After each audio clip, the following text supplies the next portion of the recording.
Rail आंदोलन rail रहा। आंदोलन बड़ा कठिन होता है।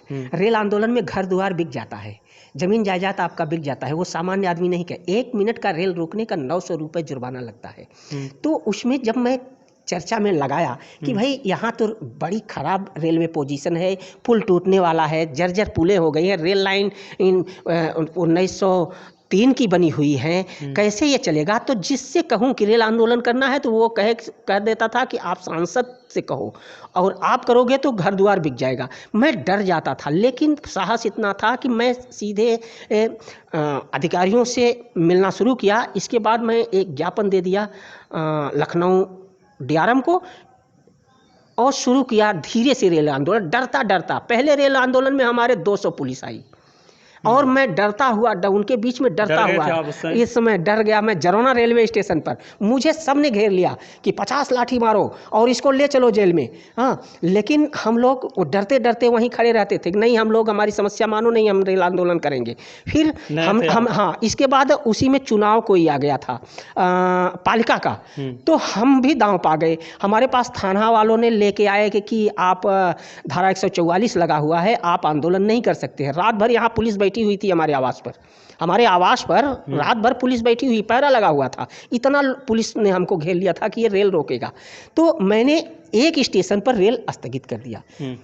सुबह 7 बजे पहुंचा, भारी संख्या में फोर्स थी। मैंने कहा इस रेलवे स्टेशन पे हम लोग रेल नहीं रोकेंगे, क्योंकि ये धारा 144 लगी हुई है। और उस समय मैं सोचा कि मेरा तो जी बच गया जेल जाने से, लेकिन मैंने इंतज़ाम कर रखा था दूसरे स्टेशन पर, जरौना के बाद बरसठी स्टेशन पे इंतज़ाम कर रखा था, वहाँ 200 आदमियों को। जब सारी पुलिस यहाँ थी तो मैंने वहाँ बरसठी रेलवे स्टेशन पे इंतज़ाम कर रखा था। जैसे ही जरौना से रेल छूटी बरसठी में हमने रेल रोक दिया।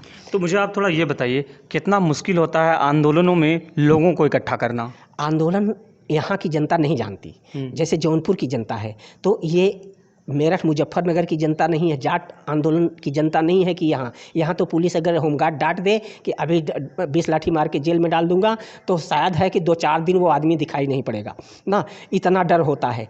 तो इन कठिन परिस्थितियों का मैं सामना करते हुए बहुत बड़ा रेल आंदोलन किया, और मैं 2017 से लगातार रेल आंदोलन किया। और जहाँ जरौना जंघई से लेकर के जफराबाद तक किसी भी स्टेशन पे मैंने नहीं छोड़ा जहाँ रेल न रोका हो। कम से कम 100 बार मैंने रेल रोका, इतना लंबा आंदोलन किया। इसके बाद बीच बीच में हमारी बड़ी वार्ताएं होती रहीं, और हमारा आंदोलन सफल हुआ। जीएम स्तर की वार्ता मीटिंग बनारस में बुलाई गई। हमारे बड़े बड़े डीएम साहब से हमारी बात हुई, सर्वज्ञ मिश्र से जिला कलेक्ट्रेट कार्यालय जौनपुर में हमारी बात हुई। वहाँ उन्होंने कहा रेल नहीं रोकने देंगे। मैं उनसे बहुत झगड़ा कर लिया, और वो उठ कर कुर्सी पर खड़े हो गए कि हम रेल आपको नहीं रोकने देंगे। मैंने कहा कि अगर हम 9 स्टेशन पे रेल रोक रहे हैं, आप मिलिट्री आएगी तभी छोड़ूंगा। लेकिन सर्वग्राम मेरा लोहा मानते हुए उन्होंने परमिशन दे दिया था, और मैं रेल रोका। और मैं एक स्थिति ऐसी आई, उस समय जीएम स्तर की मीटिंग